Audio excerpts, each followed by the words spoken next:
আসসালামু আলাইকুম গাইস। আজকে আম্মু পুরি বানাচ্ছে, একটু শেয়ার করব।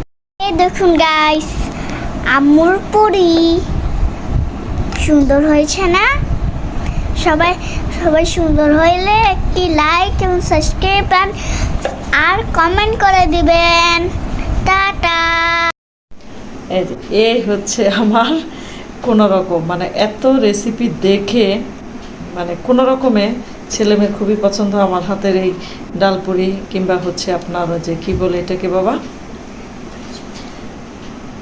কি বলে এটাকে হ্যাঁ যে এটা ডালপুরিটা যে তৈরি করি সেটা ওদের খুবই পছন্দ, বা পুরি নর্মাল যে পুরি।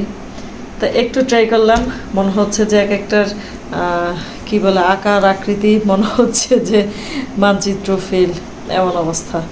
এখন দেখা যাক আসলে খেতে কী অবস্থা হয়। আসলে এটুকুই নিয়ে আসছি। সবাই ভালো থাকবেন, আমার জন্য দোয়া করবেন, আমি যেন দ্রুত সুস্থ হয়ে যাই, যেহেতু আবার স্কুল খোলা সোমবার থেকে। ধন্যবাদ, আল্লাহ হাফেজ, সবাইকে অনেক অনেক ধন্যবাদ।